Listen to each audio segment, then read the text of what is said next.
Guys, if you are in your 40s, your 50s, your 60s, and you are squatting with knee pain, it's not just going to go away. You need to do certain exercises to address what's causing the pain. In this video, I'm going to show you a few of those, which are going to help with immediate improvements. You should notice less knee pain as soon as you do these exercises. Give it a shot. Let me know what you think. Hey guys, it's Dean. Welcome to Manful Yoga and Fit Father Project. I've got Dr. A here. And we're going to be going through a series of exercises to help with improving your squat. And what I'm really excited for in this video is we're going to do a before and after with your squat with each exercise that you do, just to show you how much it will improve your squat.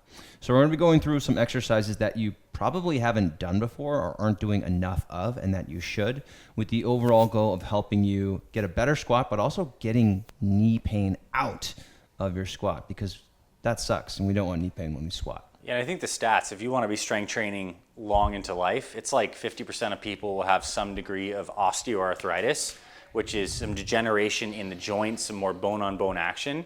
And, you know, I have a personal history with knees. I've had 6 surgeries after a really bad skiing accident. So I have some crunchiness in my knees. And what I've learned is that when I strengthen the muscles around the knees and open things up properly, my knee pain is phenomenally improved. So Dean created an amazing routine. I'm excited to benefit from it. Let's get into it. And that's exactly what we're going to show you, that you don't have bad knees, you have bad hips. So that's where we're going to start. Cool. All right, so I want you to find something you can hold on to and just steady yourself. So you got a wall, you've got a piece of exercise equipment, your couch, your partner. Hold on to something. From here, we're going to go into standing on whichever leg is closer to the wall. You're going to stand on that leg. You're going to lift the other leg up. And we're going to go through internal and external rotation of the hip. So I want you to turn so that your outer thigh faces down and your inner thigh faces up, and make sure that you're not compensating with the other hip. So keep your standing leg firmly planted here, and you're just gonna turn that leg out, externally rotate as much as you can. Right, so about 10 seconds there. And then you're gonna swap, and now we're going to internally rotate. So this is where most people get hung up. This is where most people have a lack of range of motion, right? So it's hard to get that inner thigh to face down. You're going to feel cramping through the outside of your hip because nobody ever uses these muscles, right? And then we're going to do it again. So turning up. Oh, we forgot to do the squat. We'll test again. We'll test again. Okay. So turning up, yep. And then turning out or the other way. And you should notice that you're able to get a little bit deeper with each one of these. So you can do about 3 or 4 on one leg, and try to use your breathing. So take a big breath in, and as you exhale, twist a little more, right? Push into that with your breath, and then inhale to switch. Exhale, push, go a little more. All right, and let's go ahead and relax. Okay, cool.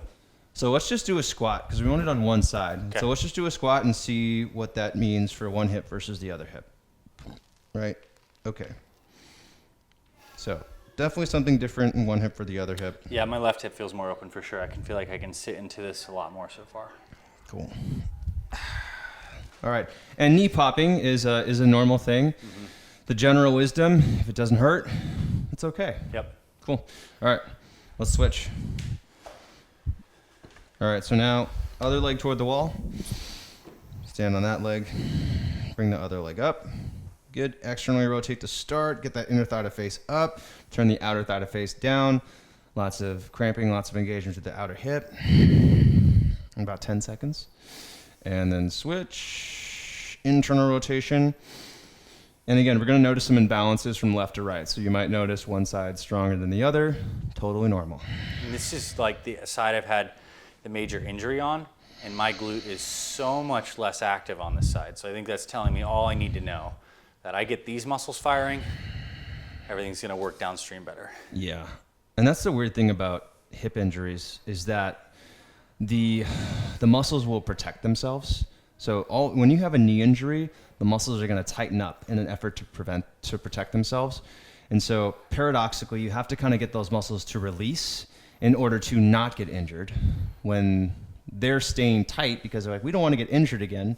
But in reality, if you keep them tense, then they're more likely to get injured again. So you've got to try and get those muscles open and release. So that's why the flexibility work when it comes to recovery in those areas like the knees, the hips, the shoulders is really important. You know, and I'm feeling like I'm touching my glute for what that's worth, and it feels like that tactile feedback is helping me. I think it's probably more of like good for noobs, but Yeah. it's helping me. Yeah, if you feel like, and glute engagement is something that's challenging to get as a beginner. So if you are struggling with that engagement, even, just like manual stimulation, just say, okay, is that muscle working? Let me get that turned on. That can be incredibly helpful. Yeah. All right, both legs are warm. Let's squat here. Let's see how that feels. Oh man, I do feel better already. Yeah. Nice. Okay. Yeah, so ideally when we're squatting, again, no knee pain. And some easy modifications, since we're here, you can get something, even something like this little pad here, right? Putting it underneath your heels is going to make it so it doesn't require as much ankle mobility. So you're probably going to find that you can sit into this a little bit easier, like that. And then also, you can make it easier by not going as deep. I'd much rather you have a more kind of upright posture and be here as opposed to this. Yeah. Right? So only go as deep as you can while keeping your body upright, being able to feel the weight in your core, your hips, your knees evenly. And then that depth will increase over time, but try to find healthy range of motion. Okay. Cool. This motion. All right, guys, quick 15-second break here. I'm going to go out on a limb and say that you are focused on your longevity. You want to do what you physically want to do for as long as possible and live independently as long as you can. And if that's your goal, I invite you to do our free 7-day Beginner's Yoga for Men challenge. Link is in the description below. Sign up when the video is finished. Next exercise. This is a really good one. We're going to work on your glutes. We talked about the importance of that. So this is going to focus specifically on the strength and stability. So we're going to take it down into a bridge position here. So you're going to lie down on your back, bring your feet in toward your butt. Make sure that your feet are facing straight forward. Your feet are going to be kind of lined up with your knees here.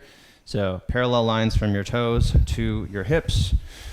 And I like to start this off by pulling my lower back toward the ground and really tightening up through the core. Okay, so we're going to get that engagement there. And then a lot of people in yoga, they're focused on the spine, but I want you to focus on the hips here. So take a deep breath in, and as you exhale, press your feet into the ground to press your hips up. Okay, we're pushing the hips up. We're not lifting with the back. We're pushing down through the feet to press the hips up. You want to make sure that the knees stay squeezing toward one another. We're not allowing the knees to splay open, keeping the core tight. Really good engagement through the glutes here. Now, if you were to do this improperly, what would happen is your back would arch. So do it improperly, where your back is arched. You're not going to get as much good glute engagement here. It actually hurts my low back. Yes. My low back hurts now in this position, and I feel no stretch in my quads. Yeah. When I roll back to here, my low back feels protected, and my quads feel like they're stretching. Yeah. So you want to think length through your lower back, almost like you're scooping your pelvis or tilting the pelvis to reach the tailbone toward your knees. Yep. Okay, so this is phase 1 of bridge. This on its own is a fantastic exercise. The next modification we're going to add here is going to make it more challenging, but also really effective. So I want you to keep your right leg as stable as you possibly can. Okay. Don't let it move as much as you can. And then you're going to lift your left knee up. Now, the tendency here is as you lift that leg up, the left hip is going to want to drop. Okay, so we want to keep both hips level here. So now plant the left foot, and then we're going to try and keep both hips stable. Right, lift the right knee up. So we're just going to go walk back and forth here in this bridge, marching bridge position. And again, the goal here is to keep the hips level with one another. So if you can see your hips, check in with your hips, kind of tuck your chin, look at your hips, try to keep them stable as you're walking back and forth here. And you'll notice that as you lift one leg up, you're going to feel very intense activation through your glutes. Oh yeah, and my core. Yep. It's really good. If you want to make this more challenging, bring your arms off the ground. Right, so entirely off the ground. Now the arms aren't supporting at all. It's entirely in the hips. Right, so this very slow kind of walk. And 60 seconds here is great. If you want to do longer, that's also great. I always like to err toward the side of a longer warm-up. I know that if I put in a lot of time with my warm-up, I'm going to feel a lot better in my joints. Dean, what about extending the leg? Is that valuable, or it doesn't really matter too much? I don't feel too much difference. It just feels hard on my low back. Yeah, so it doesn't really matter too much. The extending the leg, you'll see that a lot. A lot of people will extend the leg out, right? Or even they'll bring the leg straight up in the air. It's kind of like a, ooh, look how high my leg is thing, right? So if you were to extend that leg way up in the air, like reach it toward the ceiling. It's more of a hamstring stretch, and I actually feel like I lose a little bit of the Right. glute work, at least for my level of mobility. Yeah. This feels much better just to be here. So the only thing you need to do in the bridge is one leg just needs to hover.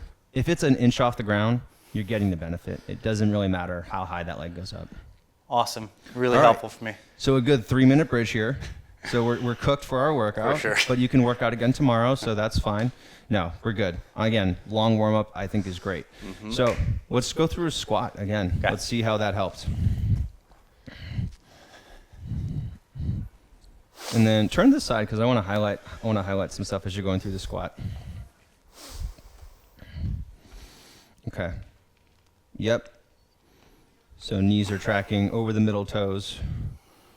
Right. And if you want to work a little bit deeper into your squat here, bring your elbows inside your knees and resist your elbows with your knees and push your knees into your elbows. So we can actually open up a little bit into the adductors as we do that. Feel that. Be active through your ankles. So if you can think engaging the arch of your foot, right, even gripping the ground with your toes, that can be helpful, right? Kind of play around with glute engagement here, right? Squeeze the butt. See if you can be upright through the chest. Yep. Right. So this is a really good indicator. If you can see his back is straight here, but if you were to kind of round forward, then it's fine, but it's not a strength position. So, and then if you really want to push it, lift your arms up. Let's see what the shoulder mobility is like. Oh, yeah. That's good. Not bad. That's good. All right, cool. Go ahead and stand up. And this is actually why in our Fit Father programs, I'm a huge fan for people over 40 doing things like front-loaded goblet squats, because it really trains this idea to maintain thoracic extension as you're squatting down just like this. So amazing motion. Yeah. Cool. All right. This next exercise I love because it always gets people shaking, and this is a thing that most people don't do at all. So you're going to sit down on the ground for this. Basically what we're going to do is a seated leg lift. Okay. But it's going to really get those deep muscles of the hips. Do a lot of quad work, right? You're used to doing your thighs, but really getting that deep hip work is going to be really nice for the hip, for the knees in particular. So I'm going to have you bend.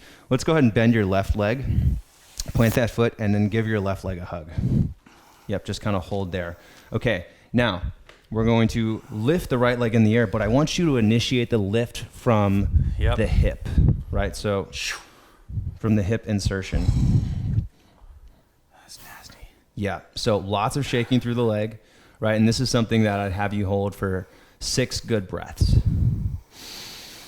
Yep, and so leg shaking, it doesn't have to go up that high for it to work. If you notice that you have back pain when you do this, you can also sit on a block or you can sit on a chair, and you can do this safely without back pain. So yeah, through the spine, right, we're see that Dr. A has a straight spine here. He's actually using his core a lot to stabilize, right? He's holding on for support, hands on the thighs, but really his center of gravity is in the core and the hips. Yes. That's awesome. And I feel like one tip that I noticed there is first, I'm initiating the pull from the hip, but I first locked out my knee. And I feel like that enabled me to create tension in this whole compartment, anterior compartment of the thigh. So when I move up, it all runs as one unit. Yeah. Nice. Other side? Yeah, let's do the other side. So yeah, get nice and upright, right? Find that center of gravity in the hips and the cores, not in this motion of holding onto your thigh and using the upper body, but really finding that center of gravity in the core. And then lifting from the hip. Good. Getting that leg shaking. Yep. Good. Yep. And this is a good breath practice as well. If you can think breathing into pelvic floor, if you can think breathing into your lower abdominal area, right, creating that space in the low back, creating space kind of on the sides of your hips and in the front of your pubic bone. I'm taking 6 breaths seriously. That's a very challenging exercise. Yeah. Wow. Yeah. And that's this is something interesting for parents that have athletes. Like they found that one of the ways to run faster is having hip flexor strength. Like the strength that your hip flexor can return that leg to stance phase helps you run faster. And so what I love about this is it's actually working in a straight leg position, that hip flexor to make it strong, which will translate to better athletic performance. So for your kids, this would be good exercise too. Okay, cool. Yeah. And then the hip flexors thing, most of us sitting all day. So the one reason why this exercise is so challenging is because when you sit, your hip muscles just basically turn off. Yeah. And even if we sit a lot, we're still used to using our quadriceps, but those hip muscles are just dead. So this exercise, that bridge exercise that we did, this is all forcing your hips to be active in ways that they normally aren't. And I love it. I think as we get older, there's many ways to train the legs. We do not necessarily have to have a couple 100-pound barbell on the back to get great leg work. Like this creates insane tension with body weight. Very safe on the knee. I mean, Dean's making this look good, but this is like, try it at home. Like I dare you, while you're watching this, hold your phone, try to extend this out right now. I mean, this is really good. And he's doing a harder version where the planted leg is not even in this nice flexion, but like incredibly good. So even hands behind the back, he's playing around, but yeah, really great exercise. Recommend you incorporate this. My gut is this is a finisher, but like, is this also a good warm-up exercise, Dean? I love this as a warm-up. Okay. Like I love doing this before squats because my knees just feel way better when I do it. Yeah, so my final retest after all this, you know, I still feel phenomenal. Like I feel poppy and fluid. Yeah. Great. Yeah, cool. All right. Thanks so much. Good job. Guys, be sure to check out the rest of the videos in this series. We've got a lot of stuff to help you here. We do. Manflow, Fit Father, thank you for being here with us. We appreciate you. We'll see you in videos and we'll talk to you soon. All right, guys, hopefully you enjoyed that workout. If you notice that these exercises are challenging you in a new way, I encourage you to try to do more of these. So save this workout. You can check out some of those workouts in the description below. I've added them there for ease of reference. Big shout out to Dr. A for joining me here. And if you want to check out more from him, I encourage you to go to the Dr. A Fit Father Project YouTube channel as well. Thanks again for watching this video. Be sure to subscribe. We put out a new video every week. Like the video if you found it helpful. And if you want to get straight into one of those knee strengthening workouts that I mentioned, go ahead and click above my shoulder and get into it.